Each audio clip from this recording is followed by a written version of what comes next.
अस्सलाम वालेकुम गाइस, क्या हाल चाल है आप सबके। उम्मीद है ठीक ठाक होंगे जनाब। विजिट वीज़ा के हवाले से एक अहम तरीन अपडेट जनाब आप लोगों के साथ शेयर करनी है।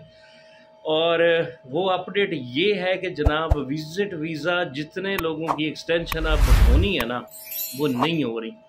ऑनलाइन तो ना अबशर के थ्रू हो रही है और ना किसी दूसरी ऑनलाइन ऐप के थ्रू हो रही है। ठीक है, तो बहरीन का जनाब जो सीन हो गया हुआ है वो भी अब ऑनलाइन वीज़ा जो है वो अगर आपने लेना है ई वीज़ा लेके और उसके बाद जनाब आप लोग बॉर्डर पे जा सकते हैं और उसके बाद ही आपका वहाँ पे वीज़ा एक्सटेंड होगा या री एंट्री एग्ज़िट वगैरह जो है वो सारा कुछ होगा। मज़ीद जनाब तफ़सीलात के लिए आप लोगों को देखनी पड़ेगी ये वीडियो, तो आप लोगों ने रहना है हमारे साथ और इस वीडियो में आप लोगों को पूरा डिटेल के साथ पता चल जाएगा कि विज़िट वीज़ा की जनाब आजकल जो परेशानी बनी हुई है गवर्नमेंट की तरफ से, तो उन्होंने बंद कर दिया हुआ है।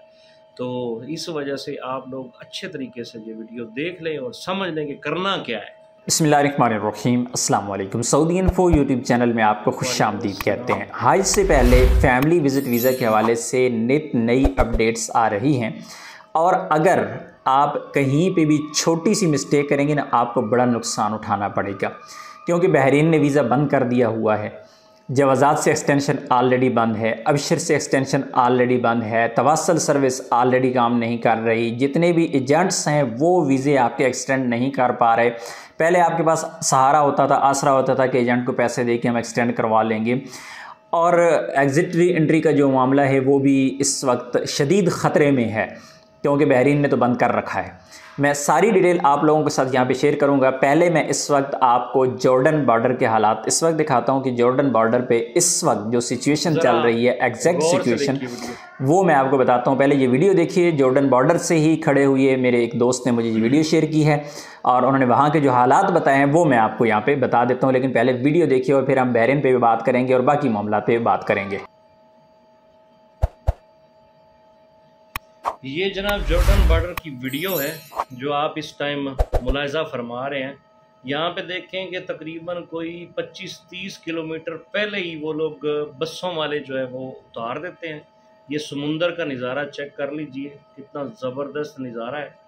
और तकरीबन यहाँ से आगे कोई मेरे ख्याल में कोई 30 किलोमीटर जो है ना वो बॉर्डर दूर है।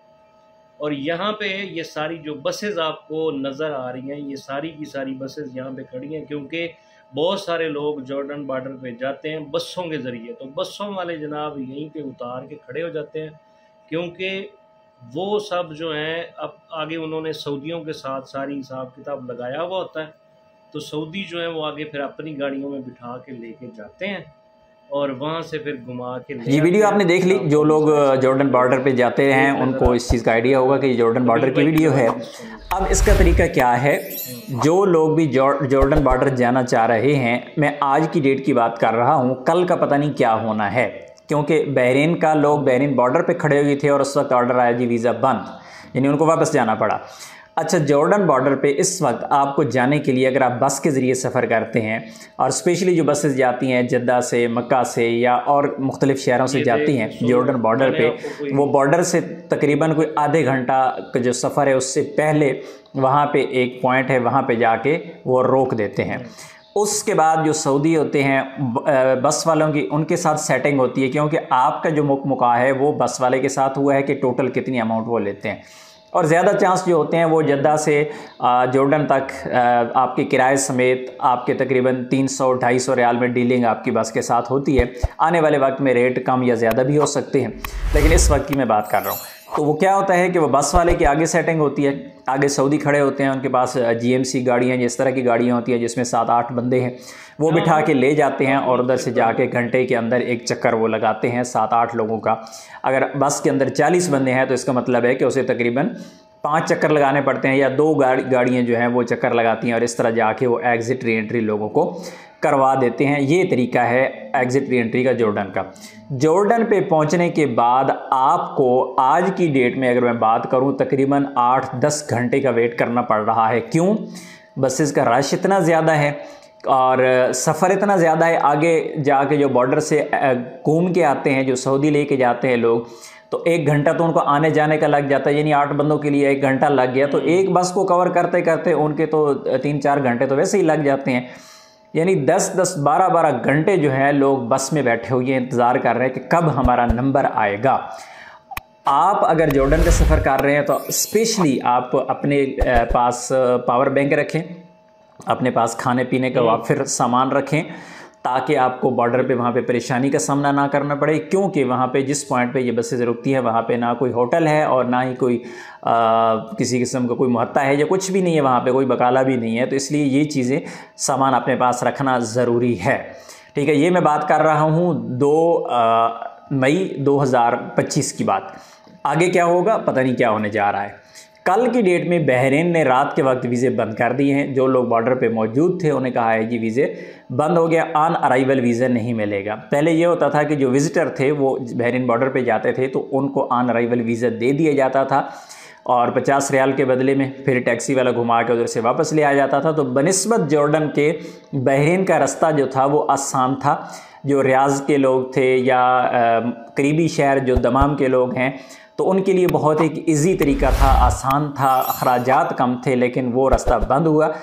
अगर आपकी फ़ैमिली का वीज़ा एक्सपायर होने जा रहा है अगले 10, 15, 20 दिन के अंदर, तो लाजमी है कि आप पहले वीज़ा निकाल लें, ऑनलाइन वीज़ा निकालें अपनी फ़ैमिली का, क्योंकि आपने उनको एग्ज़िट री-एंट्री करवाने का प्लान बनाया है तो आपको ऑनलाइन वीज़ा निकाल लेना चाहिए, बेहतर है। मैंने बॉर्डर से जितनी भी इंफॉर्मेशन ली है उसके मुताबिक 2-3 दिन बाद मुमकिन है कि ये वीज़ा दोबारा ओपन हो जाए, और ये वीज़ा बंद रश की वजह से किया गया है। जिस तरह मैंने जॉर्डन के हालात आपको बताए हैं, जॉर्डन बॉर्डर पे कि एक ही टाइम में 6-6, 8-8 बसेस खड़ी हुई हैं और एक बस को कवर करने के लिए कितना टाइम लग रहा है। वहाँ पे इतनी ज़्यादा जो ट्रैफिक है वो नहीं है, वहाँ पे मखसूस गाड़ियाँ हैं, मखसूस सऊदी हैं जो लोगों को लेके जा रहे हैं, वापस आ रहे हैं, तो टाइम लग रहा है। इसी तरह बहरीन की भी सेम सिचुएशन है कि बहरीन पे इतना ज़्यादा रश पड़ा है कि उन्हें मजबूरन वो ऑन अराइवल वीज़ा बंद करना पड़ा कि रश उनसे कंट्रोल नहीं हुआ। रश बढ़ा किस लिए?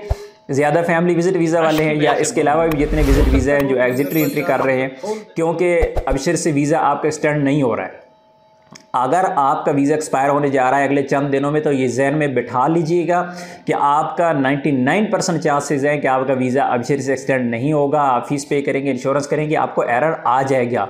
फिर अगर आप ये सोचते हैं कि मैं तवासल से रिक्वेस्ट सेंड करूँगा, तवासल से आपको कोई जवाब नहीं आएगा, अगर जवाब आएगा भी तो रिजेक्ट हो जाएगा।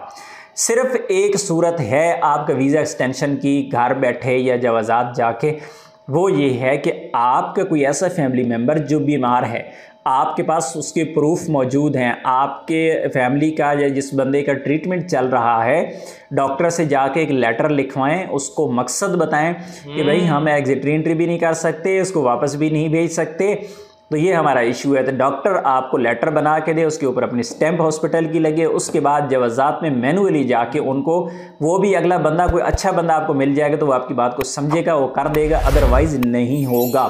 तो इसलिए बजाय इसके कि आप इस चक्कर में बैठ रहे हैं कि हम जी अबशर से करेंगे, चाहे आपकी फ़र्स्ट एक्सटेंशन है, चाहे आपका फैमिली विजिट मल्टीपल एंट्री है, चाहे सिंगल एंट्री है, कोई भी वीज़ा है, इस उम्मीद पे आपने नहीं बैठना कि आपका वीज़ा एक्सटेंड होगा अबशर से। और अब जो मैं बात करने लगा हूँ, ये बात आप जहन में बिठा लीजिएगा कि अगर आपका वीज़ा अगले 10-15 दिन के अंदर, 20 दिन के अंदर एक्सटेंड होना है, यानी एक्सपायर होने जा रहा है, तो बेहतर मशवरा ये है कि आप या तो बहरीन का ऑनलाइन वीज़ा लेके फैमिली के लिए बहरीन से एग्जिट री एंट्री करवा लें, या फिर जॉर्डन बॉर्डर से जाके एग्जिट री एंट्री करवा लें, क्योंकि हमारे पास इस वक्त सिर्फ 2 ऑप्शन मौजूद है, 2 नहीं एक ही है ना एग्जिट री एंट्री का। वो बहरीन से है, लेकिन बहरीन का अब पहले वीज़ा लेना पड़ेगा, और दूसरा जो है वो जॉर्डन से है, तो जॉर्डन पे जाके धक्के खाने हैं बॉर्डर पे।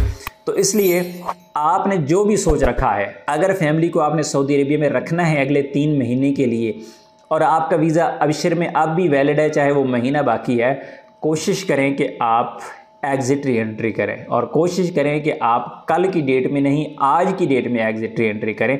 मैंने बहुत ज़्यादा लोगों को ये बातें बोली हैं कि भाई आप कल ना होने दें, आज की डेट में ये काम करें।